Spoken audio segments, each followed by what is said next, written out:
নমস্কার বন্ধুরা, অন্নপূর্ণা ভাণ্ডারে ফাইনালি ঘোষণা হয়ে গেল 17 আগস্ট থেকে কোন কোন মহিলারা এবার অন্নপূর্ণা যোজনার টাকা পাবে এবং কোন কোন মহিলারা পাবে না। রাজ্য সরকারের তরফ থেকে বিরাট বড় ঘোষণা, 5 ধরনের মহিলাদের আর অন্নপূর্ণা ভাণ্ডার প্রকল্পে টাকা ঢুকবে না।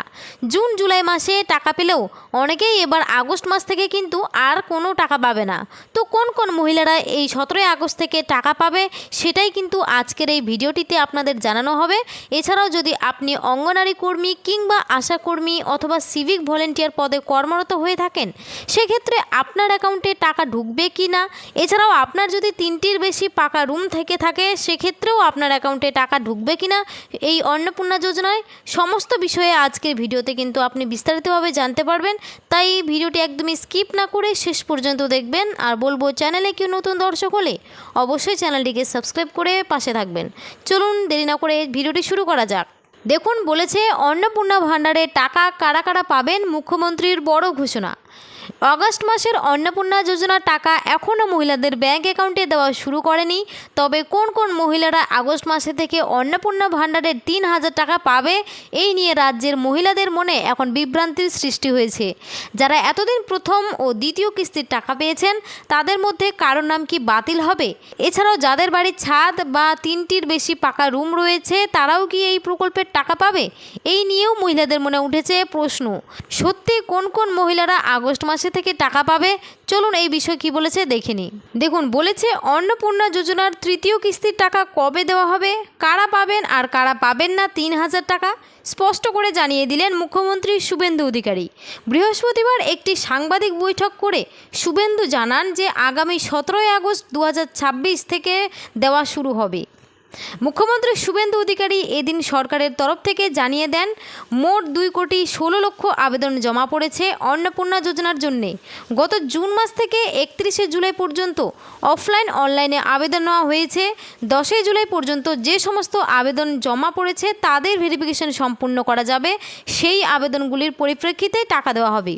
মূলত যাদের নথি যাচাই বা ভেরিফিকেশনের কাজ সম্পূর্ণ হয়েছে এবং যাদের আবেদন 10ই জুলাইয়ের মধ্যে জমা পড়েছিল তারাই এই প্রথম ধাপে আগস্ট মাসে টাকা পাবেন। তবে শুধুমাত্র ভেরিফাইড অ্যাকাউন্টেই টাকা দেওয়া হবে বলে জানিয়েছেন মুখ্যমন্ত্রী। 11 থেকে 31শে জুলাইয়ের মধ্যে আবেদন করা মহিলাদের যাচাই পর্ব চলতে থাকায় তাদের টাকা পরবর্তী সেপ্টেম্বর মাসের 2য় সপ্তাহে দেওয়ার সম্ভাবনা রয়েছে। একই সঙ্গে শুভেন্দু জানিয়েছেন, প্রতি মাসের 2য় সপ্তাহের মধ্যেই অন্নপূর্ণা যোজনার টাকা ট্রান্সফার করবে রাজ্যের বিজেপি সরকার। এরপরে দেখুন, বলেছে আগস্ট মাসে থেকে কারা টাকা পাবে না। তো কোন কোন মহিলারা এবার টাকা পাবে না আগস্ট মাস থেকে, নিচে দেখুন 1 নম্বরে বলেছে অন্নপূর্ণা যোজনার নিয়ম ও বিজেপির সংকল্পপত্র মেনেই এই আর্থিক সহায়তা দেওয়া হচ্ছে বলে এদিন স্পষ্ট জানান শুভেন্দু। 25 থেকে 60 বছর বয়সী যোগ্য মহিলারা প্রতি মাসে এই প্রকল্পের মাধ্যমে 3000 টাকা করে সহায়তা পাবেন।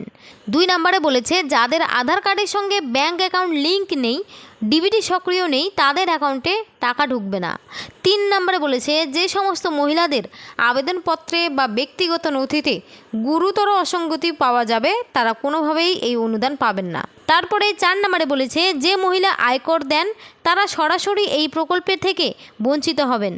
কোনো মহিলা যদি স্থায়ী সরকারি চাকরি করেন অথবা অবসর গ্রহণের পর নিয়মিত সরকারি পেনশন পেয়ে থাকেন তবে তিনিও এই মাসিক ভাতা পাবেন না।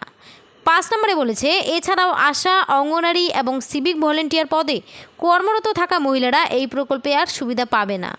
তো আপনারা অবশ্যই বুঝতে পারলেন এবার কোন কোন মহিলাদের আগস্ট মাস থেকে টাকা বন্ধ হচ্ছে। তো এই 5 ধরনের মহিলারা ছাড়া আপনারা যদি সাধারণ ঘরের মহিলা হন তাহলে আপনি অবশ্যই আপনার যোগ্য টাকা পেয়ে যাবেন। আপনারা কে কোন জেলা থেকে আমার এই ভিডিওটি দেখছেন অবশ্যই কমেন্ট বক্সে কমেন্ট করে জানাবেন। আর চ্যানেলটিকে সাবস্ক্রাইব করতে ভুলবেন না। ধন্যবাদ।